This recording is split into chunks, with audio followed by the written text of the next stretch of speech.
So you're ready to really make Fiverr work for you, right? Attract those clients that get what you're worth. Absolutely. It's time to ditch those low-paying gigs. Well, we've been diving deep into Chris Farman's latest video, and let me tell you, he drops some serious Fiverr truth bombs. He really does. And the coolest part is he's speaking from experience. Chris has been in the Fiverr trenches, built a successful freelancing business. This isn't just theory. I love that. No fluff, just actionable strategies from someone who's been there, done that, and totally rocked it.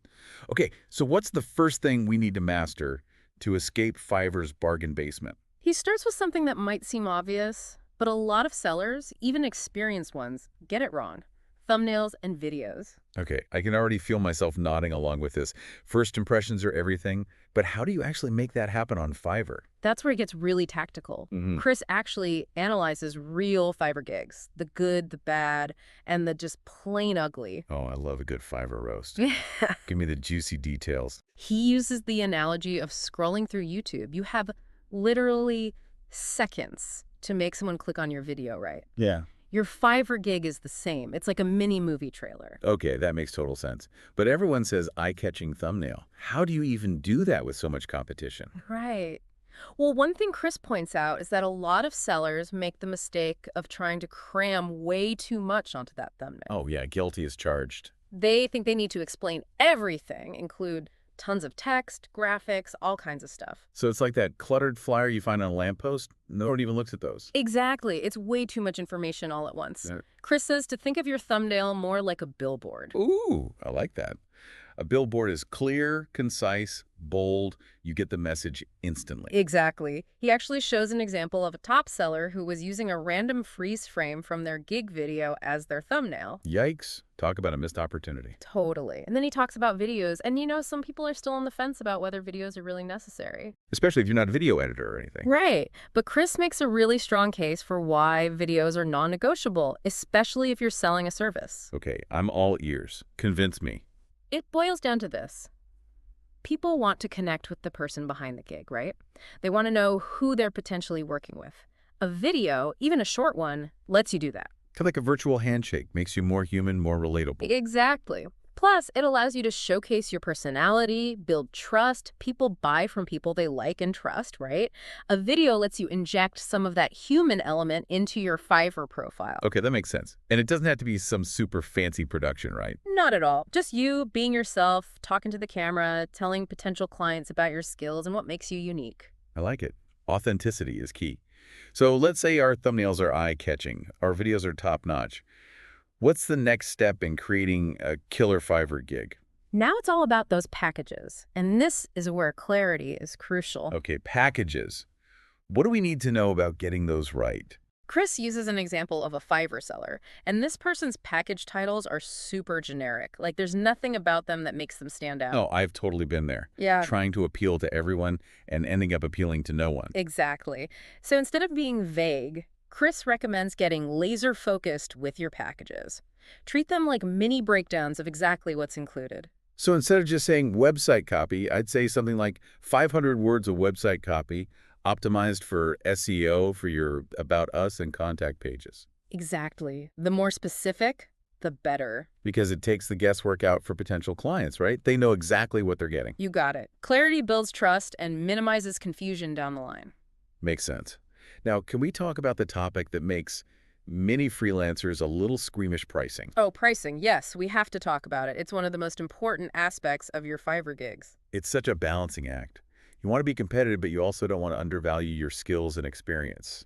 Absolutely. And Chris gets that. He says that when you're first starting out, you might need to price yourself a little lower to attract those initial clients. Yeah, you've got to build up those positive reviews. Exactly. It's like paying your dues, establishing a track record. So how do you know when it's time to ditch those bargain basement prices and start charging what you're really worth? Chris says once you have a solid portfolio, maybe 20 to 30 five-star reviews, don't be afraid to raise those rates. Easier said than done, right? What if those higher paying clients disappear? He actually shares his own experience, and it's really interesting. He significantly increased his prices. Yeah, Jen. He got more clients, and they were willing to pay his higher rate. Wait, seriously? He raised his prices and attracted better clients? That sounds like some kind of Fiverr magic. It's not magic. It's about value. When you position yourself as a premium provider, you attract a different clientele, those who are willing to invest in quality and expertise. That's incredibly empowering. So we've got those eye-catching visuals, crystal clear packages that show our value, and we're not afraid to charge what we deserve. What's next on our Fiverr optimization journey? Okay, so we've got those eye-catching visuals, crystal clear packages that show our value, and we're not afraid to charge what we deserve. What's next on our Fiverr optimization journey? Now it's time to craft those gig descriptions. Okay, descriptions. This is where I feel like I always get stuck in the keyword weeds. Yeah, a lot of people fall into the keyword trap. They think it's all about cramming as many keywords as possible into that description. Oh, I've totally been there. Yeah, But I'm sensing that's not the Chris Farman way. not at all. He says while keywords are important for getting found in Fiverr's search, they shouldn't be the driving force behind your descriptions. Okay, so how do we write descriptions that actually, make people want to click that order button? He provides two really effective templates. The first one is what he calls a service-focused approach. It's like creating a mini sales page for each gig. Okay, I like where this is going. Mini sales page. Tell me more. You start with a strong intro, highlighting your expertise, your unique selling proposition, what makes you stand out from all those other freelancers offering similar services. So right off the bat, you're establishing credibility, building trust. Exactly. Then you outline what's included in the gig, but here's the key. You frame it in terms of benefits to the client. So instead of just listing features, I'm highlighting the value they'll receive. You got it. Instead of saying, I will write a blog post, you say something like, I will write a captivating blog post that engages your readers and drives traffic to your website. It's about painting a picture of what their life or business will look like after they work with me. I love that. Exactly.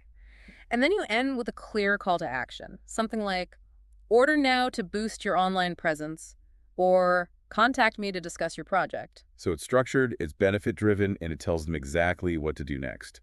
No guesswork involved. What's the second template? The second one is called the problem-solution approach, and this is super effective, especially in those really competitive niches. Okay, I need all the help I can get in a crowded niche. How does this one work? You start by immediately grabbing the client's attention with a question that highlights their pain point. Something they're struggling with, a goal they're trying to achieve. So like if I were a graphic designer, I might say, are you tired of your social media posts getting lost in the sea of sameness?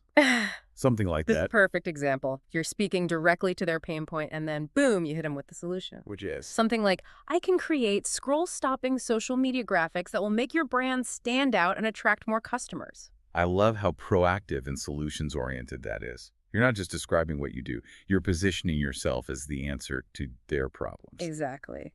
And now, Chris says, let's talk keyword tags. Okay, hit me with those keyword strategies. Ooh. It's not just about choosing random keywords.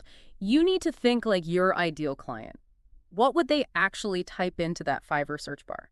So it's about getting inside their heads, putting myself in their shoes. Exactly. Imagine you're them. What words would you use to search for your services? And this is where keyword research comes in. Okay, so I need to get my keyword research on. Any tools or tips you can share? Well, Fiverr actually has a tool called Top Keywords, but it's part of their paid subscription. Okay, so if I'm willing to shell out a few extra bucks a month, Fiverr can give me some insider info. Exactly. But there are also free tools like Google Keyword Planner and Ubersuggest. They're not Fiverr specific, but they can give you valuable insights into search volume, competition, all that good stuff. Awesome, so no excuses for not doing our keyword homework. So once we have our list of keywords, where do they go? You want to sprinkle them strategically into your gig title and those little tags. So not just stuffing them into my description. No, stuffing is never a good look. Your gig title is like your headline. It needs to grab attention and include relevant keywords. Got it. Concise, catchy, keyword optimized. What about the tags? Choose a mix of broad and specific keywords that accurately represent your services. Don't be afraid to get a little granular here. So it's like I'm casting a net, but I want to make sure I'm catching the right kind of fish. Exactly. Now, are you ready for a Fiverr optimization secret weapon? A secret weapon. I love those. FAQs. FAQs, really. I'll admit I've never put much thought into those. A lot of people don't, but Chris says they're more than just a box to tick. They're an opportunity to showcase your professionalism, set expectations, and you know what? They can even help prevent disputes down the line. Okay, now you're speaking my language. Disputes are the worst. Tell me everything. It's about anticipating those common questions and answering them up front. Think. Revision policy. How many revisions are included? What if the client needs more? Turnaround time. How long will it take you to complete the project? File formats. What type of files will you deliver? Right, all those little details that can cause major headaches if they're not clear from the get-go. Exactly. By addressing these in your FAQs, you're minimizing the chance of misunderstandings and setting the stage for a smooth collaboration. So FAQs, not just a formality, but a strategic tool for a drama-free Fiverr experience. Yeah. Duly noted. What else you got? Okay, so FAQs, not just a formality, but a strategic tool for a drama-free Fiverr experience. Duly noted.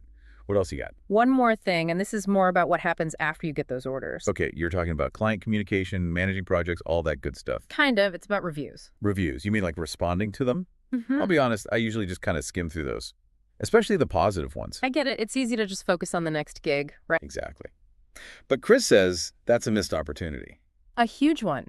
He says responding to reviews, even, or maybe especially those positive ones, is so important. Really? Why? It's a chance to really showcase your personality, reinforce those positive experiences clients have had, build even stronger relationships. There's that human element again. You're not just a Fiverr robot churning out gigs. You're a real person who cares about their clients and their experiences. Exactly. And think about it. When you're a potential client and you're comparing sellers, what do you look at? The reviews, for sure. I want to see what other people have experienced. Were they happy? Did they get what they paid for? Would they work with this person again? Exactly. So when you take the time to respond to those reviews, even if it's just a sentence or two, it shows potential clients that you're engaged, you're appreciative, you care about their feedback. It's like the cherry on top of a great experience. Yeah. So how do we write responses that really stand out? Is it more than just saying, thank you? Definitely. Chris suggests getting personal, even telling a little story. Ooh, I love a good story. Give me an example. Let's say someone leaves a review raving about your communication skills. Instead of just saying thanks, you could say something like, thank you so much for your kind words. I really try to make communication a priority in all my projects. I'm so glad you felt informed and in the loop throughout the process. Okay, that feels so much more personal and authentic. And memorable, too. Exactly. It's about making a connection, showing that there's a real human being behind those gigs. This has been amazing. I've learned so much, and I feel like I finally have a handle on how to rock it on Fiverr. Any final words of wisdom before we wrap things up? I think the biggest takeaway from Chris's video is that success on Fiverr, and really in any freelance marketplace, comes down to one thing. What's that? Building relationships. With your clients, yeah, but also with the platform itself. Understand how it works, use the tools and features to your advantage, and always be willing to learn, adapt, and optimize. Music to my freelance ears. It's a journey, not a destination, right? Exactly. And the more you embrace that journey, the more success you'll find along the way. This has been an awesome deep dive into all things Fiverr. A huge thank you to our expert for sharing their insights, and to you, our listeners, for joining us. Thanks for having me. Until next time, happy freelancing.